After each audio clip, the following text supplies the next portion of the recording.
எல்லாருக்கும் வணக்கம்.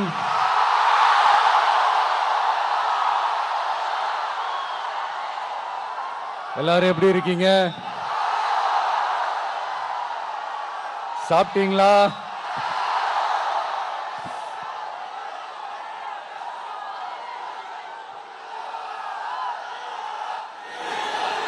அண்ணா அவர்களுக்கு ஒரு வணக்கம், பெரியார் அவர்களுக்கு ஒரு வணக்கம்.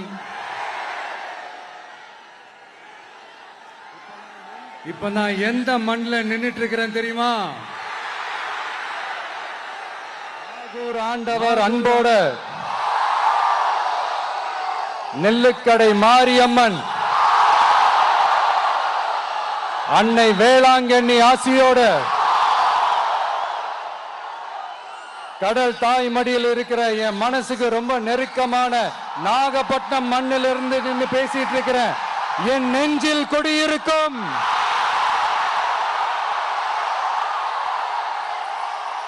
உங்கள் அனைவருக்கும் என்னைக்குமே ஒரு மீனவ நண்பனா இருக்கிற இந்த விஜயோட அன்பு வணக்கங்கள்.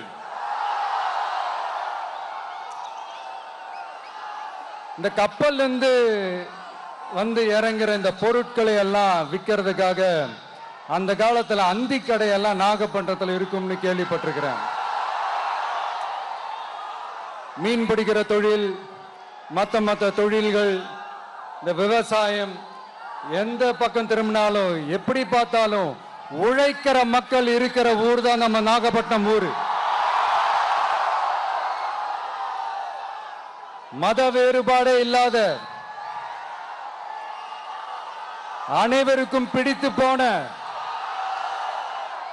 மத சார்பின்மைக்கு எடுத்துக்காட்டாக வாழ்ற உங்கள் அனைவருக்கும் மீண்டும் என்னுடைய சிரம் தாழ்ந்த ஸ்பெஷல் வணக்கங்கள்.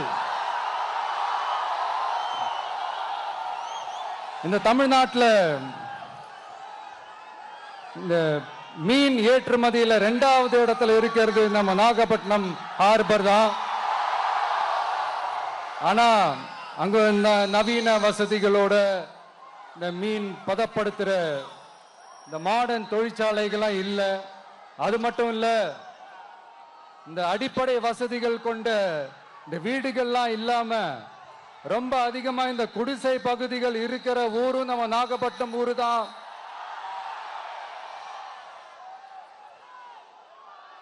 இந்த முன்னேற்றத்திற்கெல்லாம் எங்கள் ஆட்சி தான் சாட்சி. அப்படி இப்படின்ட்டு இந்த அடுக்குமொழியில பேசி பேசி அது நம்ம கேட்டு கேட்டு காதுல இருந்து ரத்தம் வந்ததான் மிச்சம். இவங்க ஆண்டது பத்தாதா? இப்படி தவிக்கிறாங்களே நம்ம மக்கள், அது பத்தாதா?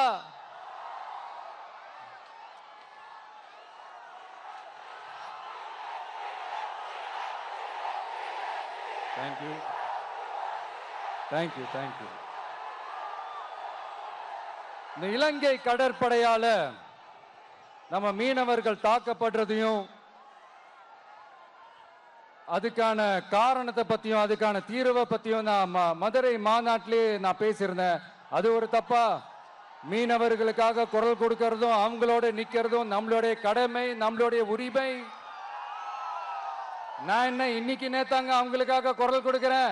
இதே நாகப்பட்டினத்துல 14 வருஷத்துக்கு முன்னாடி 2011 February 22 இதே நம்ம மீனவர்கள் தாக்கப்பட்டதை கண்டிச்சு ஒரு பொதுக்கூட்டம் ஒண்ணு நடத்தணும் இல்லையா? இந்த விஜய் களத்துக்கு வர்றது ஒண்ணு புதுசு இல்ல கண்ணா. எப்போ வந்தாச்சு.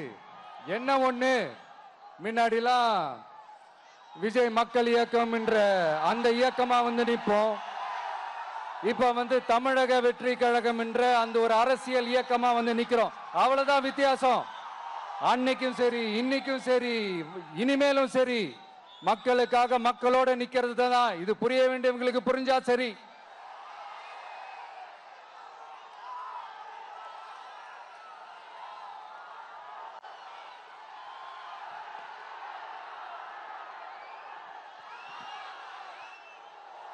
மீனவர்களுக்காக குரல் கொடுக்கிற இதே சமயத்துல நம்ம தொப்புள் கொடி உறவுகளான ஈழத் தமிழர்கள் அவங்க இலங்கையில் இருந்தாலும் உலகத்துல எந்த மூலையில இருந்தாலும் தாய் பாசம் காட்டின தலைவனை இழந்து தவிக்கிற அவங்களுக்காகவும் குரல் கொடுக்கிறது, அவங்களுக்காகவும் நிக்கிறது நம்மளோட கடமை இல்லையா? மீனவர்களோட உயிர் எந்த அளவுக்கு முக்கியமோ அந்த அளவுக்கு ஈழத் தமிழர்களோட அவங்களுடைய கனவுகளும் அவங்களுடைய வாழ்க்கையும் நமக்கு ரொம்ப ரொம்ப முக்கியம். நம்ம மீனவர்கள் படுற இந்த கஷ்டத்தை எல்லாம் பார்த்து ஒரு பெருசா ஒரு கடிதம் ஒண்ணு எழுதிட்டு அதுக்கப்புறம் கப்சிப்னு சைலண்டா போறதுக்கு நாம ஒண்ணு இந்த கபட நாடக திமுக அரசும் கிடையாது. மற்ற மீனவர்கள்னா இந்திய மீனவர்கள், நம்ம மீனவர்கள்னா தமிழக மீனவர்கள். இப்படி பிரிச்சு பார்த்து பேசுறதுக்கு நாம ஒண்ணு பாசிச பாஜக அரசும் கிடையாது. நிரந்தரமான தீர்வு, நிரந்தரமான ஒரு இந்த ப்ராப்ளத்தை சால்வ் பண்றதுதான் நம்மளுடைய ஒரு முக்கியமான ஒரு அஜெண்டாவே. சரி, இப்ப நம்ம நாகப்பட்டினம் ஏரியாவுக்கு வருவோம்.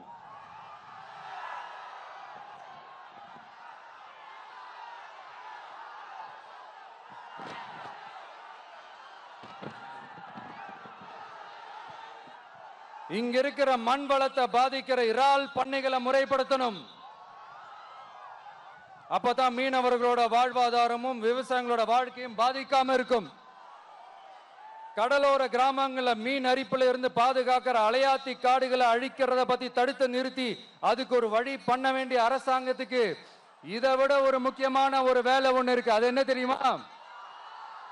சொந்த குடும்பத்தோட வளர்ச்சியும் சொந்த குடும்பத்தோட சுயநலமும் தான் அந்த முக்கியமான வேலை. இங்க இருக்கிற மக்களுக்கு குடிக்க தண்ணி இல்லாம தவிக்கிறாங்க. அதுக்கு தீர்வா காவிரி தண்ணியை கொண்டு வரலாம், மக்களோட தாகத்தை தீர்க்க. கொண்டு வந்தாங்களா? இவ்வளவு பாரம்பரிய கடல் சார்ந்த ஊர்ல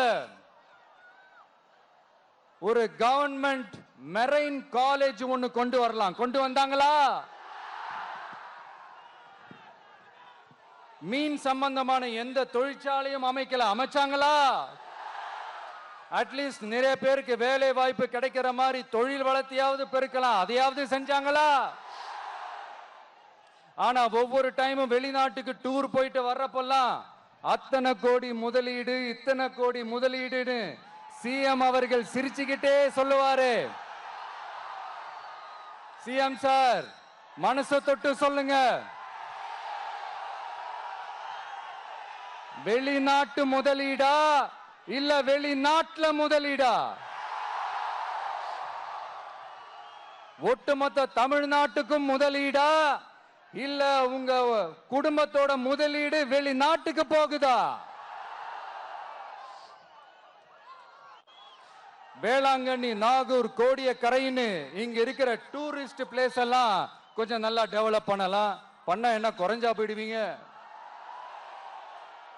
வேதாரண்யம் பகுதியில் உப்பு ஏற்றுமதி செய்யறதுக்கு வசதியை செஞ்சு கொடுக்கலாம். செஞ்சாங்களா?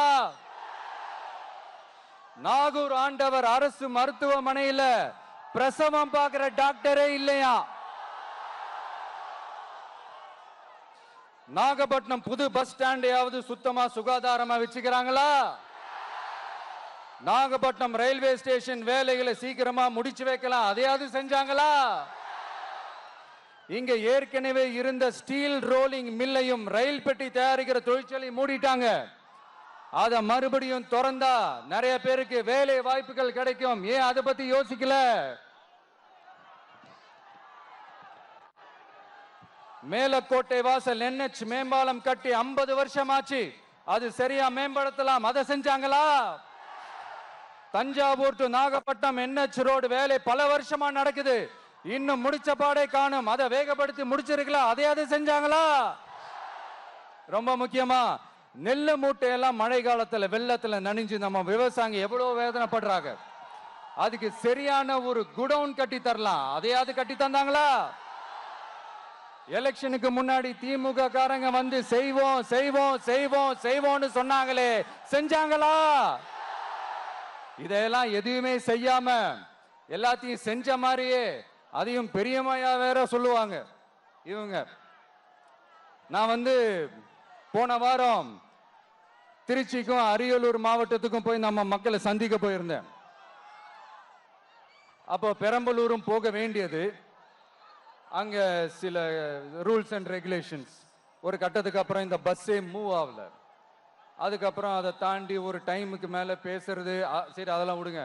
இந்த நேரத்தில் பெரம்பலூர் பகுதி மக்களுக்கு நான் மன்னிப்பு கேட்டுக்கிறேன். சீக்கிரமாவே உங்களை தேடி நான் வருவேன் ஃபார் ஷுவர். நம்ம இந்த டூர் பிளான், இந்த ஷெட்யூல் போட்டதுக்கு அப்புறம் அது என்னப்பா சனிக்கிழமை சனிக்கிழமை சனிக்கிழமை அப்படின்னு ஒன்று ஸ்டார்ட் ஆச்சு. அது ஒன்றும் இல்லை, உங்க எல்லாரையும் பார்க்கும்போது உங்களுக்கு எந்த விதமான டிஸ்டர்பன்ஸும் இருந்துடக்கூடாது.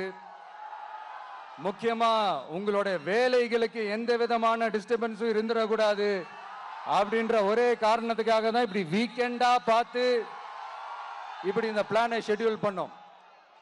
லீவு நாட்கள்ல, ஓய்வு நாட்கள்ல வரணும்ன்றதான் அந்த எண்ணமே. அது மட்டும் இல்ல, அரசியல்ல சில பேருக்கு நம்ம ஓய்வும் கொடுக்கணும் இல்லையா? அதனாலதான் இந்த ஓய்வு நாட்களா பார்த்து இப்படி செலக்ட் பண்ணோம். சரி, இப்போ நம்ம மக்களை சந்திக்கிறதுக்கு, நம்ம சொந்தங்களை சந்திக்கிறதுக்கு எத்தனை கட்டுப்பாடுங்க. அந்த இடத்துல பர்மிஷன் இல்ல, இந்த இடத்துல பர்மிஷன் இல்ல. ஆனா அதுக்கான காரணங்கள்லாம் நீங்க கேட்டீங்கன்னா சொத்தையான காரணமா இருக்கும். அங்க பேசக்கூடாது, இங்க பேசக்கூடாது, 5 நிமிஷம் தான் பேசணும், 10 நிமிஷம் தான் பேசணும். நான் பேசுறதே 3 நிமிஷம் தான். அதுலயும் அது பேசக்கூடாது, இதை பேசக்கூடாதுன்னு சொன்னா அப்புறம் நான் எதை தான் பேசுறது?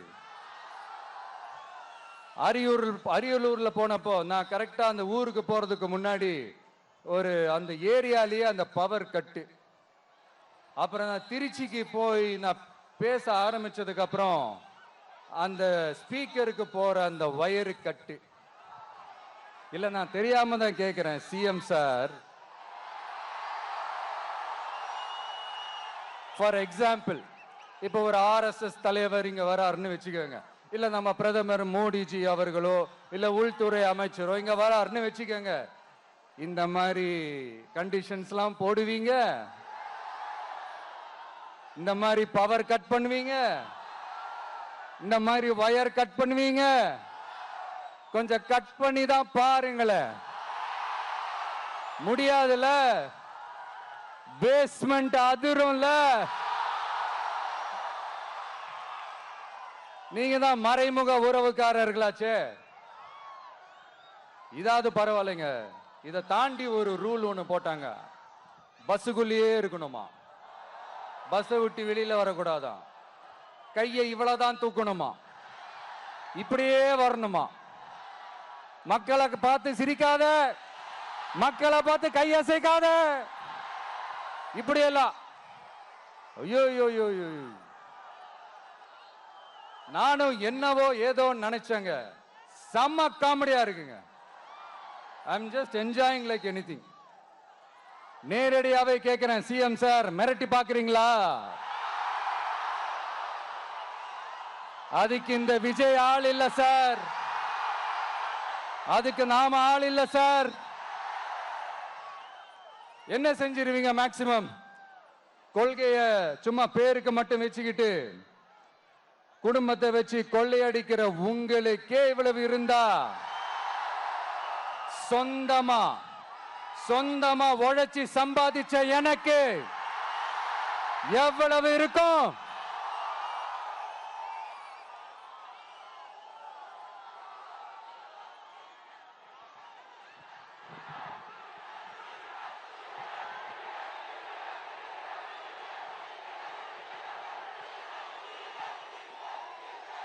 தேங்க்யூ நண்பா. என்ன நாங்க பெருசா கேட்டுவிட்டோம்? மக்கள் நிம்மதியா ஃப்ரீயா நின்று பார்க்கறதுக்கு ஒரு இடம், அதை நாங்க தேர்வு செஞ்சு அதுக்கு பர்மிஷன் கேட்கிறோம். ஆனா நீங்க என்ன பண்றீங்க?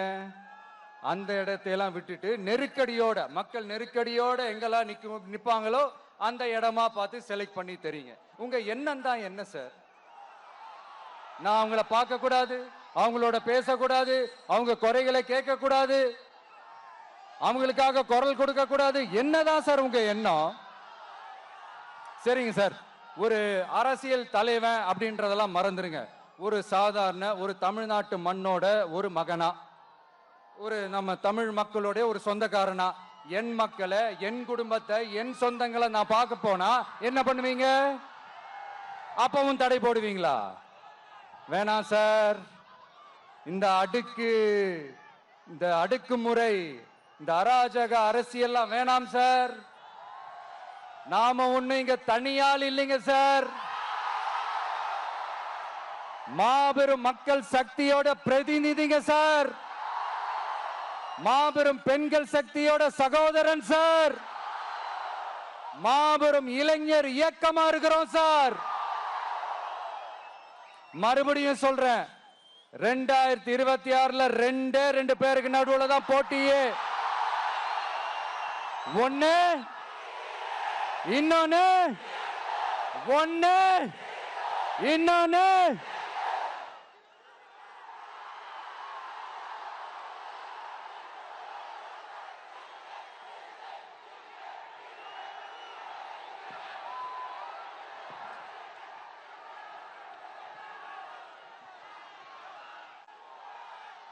இந்த பூச்சாண்டி வேலையெல்லாம் காட்டுறதை விட்டுட்டு தில்லா கெத்தா நேர்மையா எலெக்ஷனை சந்திக்க வாங்க சார்.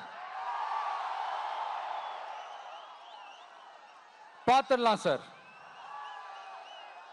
கொள்கையை பேருக்கு மட்டும் வச்சுக்கிட்டு குடும்பத்தை வச்சு தமிழ்நாட்டை கொள்ளையடிக்கிற நீங்களா, இல்ல தமிழ்நாட்டில் இருக்கிற ஒவ்வொரு வீட்டுக்குள்ளேயும் ஒருத்தனா இருக்கிற நானா, இந்த விஜயா?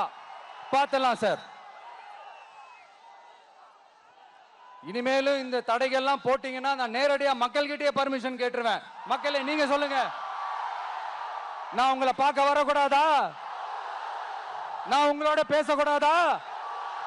உங்க குறைகளை நான் கேட்க கூடாதா? உங்களுக்காக நான் குரல் கொடுக்க கூடாதா? இப்படி நமக்கு தடையா போடுறாங்களே, இந்த திமுக அரசு மறுபடியும் ஆட்சிக்கு வரணுமா? உங்க நல்லதுக்காக நம்ம உங்க டிவிக்கு ஆட்சி அமையணுமா? சத்தமா சத்தமா கேட்டுச்சா மை டியர்? ஏன்பா, நான் தான் அப்பவே சொன்னல, அவருக்கு ஆசையா பாசமா கூப்பிட்டா பிடிக்க மாட்டேங்குது. ஏன்பா மறுபடியும்? கேட்டுச்சா சிஎம் சார்?